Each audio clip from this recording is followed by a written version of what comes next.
जैसे उनका psychological state था, उनका लास्ट जब वो इनकाउंटर पे गए थे, उनकी कॉन्वर्सेशन क्या थी उनकी वाइफ के साथ। दुबे जी का जो आपने कैरेक्टर निभाया तो जी। उसमें कौन कौन उनके मैनरिज्म उनकी सब चीज़ों को कैसे आपने, उनकी बारीकियों को कैसे आपने पकड़ा?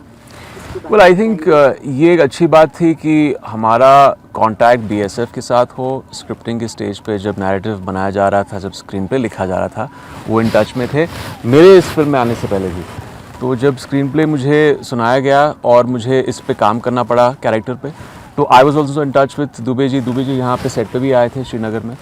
पूरी बीएसएफ की फोर्स ने एक तरह से हमें ट्रेनिंग भी दी यहाँ। आई थिंक एक चीज़ थी जहाँ पे मैंने बहुत सारे सवाल पूछे दुबे जी को, जस्ट टू नो उनका एक माइंडसेट क्या था, उनका साइकोलॉजिकल स्टेट क्या था इस पूरे ऑपरेशन में। क्योंकि 2 साल में उन्होंने बहुत देखा है उसमें। एक तो उनकी फैमिली के साथ बहुत सारी, वही जो होता है ना एक सोल्जर ऑन द ड्यूटी, इतनी जद्दोजहद, बहुत सारी कठिनाइयों का सामना करना पड़ा उनको फाइनल इनकाउंटर तक।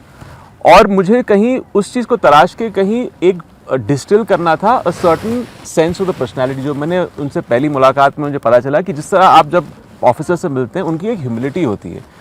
हम एज सिटीजन्स मानते हैं कि ये एक बहुत बड़ा बलिदान है, जो है it's a big sacrifice, service to the nation. लेकिन उनके लिए ये एक बहुत ही एक रूटीन चीज़ होती है। वो कहते हैं कि ये तो हमारी ड्यूटी है, हम अपने देश से प्यार करते हैं और हम अपने सिटीजन से प्यार करते हैं, और ये बस we don't want that thank you, हम अपना काम कर रहे हैं। वो कहीं पर्सनालिटी में कहीं उसको तराशना और डिस्टिल करना वो बहुत ज़रूरी था। क्योंकि आप अगर वक्त किसी के साथ बिताएं तो वो कभी कभी वो बात मिमिक्री पे आ जाती है, जो अच्छी एक्टिंग होती नहीं है। So it's very important to get the sense of a personality of a person. जो थैंकफुली मेरी पहली जो 2-3 दिन थे, मैंने बहुत वक्त बिताया उनके साथ, बहुत सवाल पूछे उनसे। जैसे उनका साइकोलॉजिकल स्टेट था, उनका लास्ट जब वो इनकाउंटर पे गए थे, उनकी कॉन्वर्सेशन क्या थी उनकी वाइफ के साथ। वो एक बहुत ही पेनफुल कॉन्वर्सेशन होगा, क्योंकि उनकी वाइफ को पता नहीं था कि वो कहाँ जा रहे हैं और वो बोल भी नहीं पाए।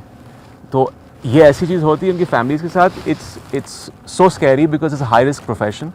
वो कभी भी फ़ोन कॉल आ सकता है, उनके साथ कभी भी हादसा हो सकता है, और उनको इतनी गोलियां भी लगी हैं एंड थैंकफुली सर्वाइव्ड इट।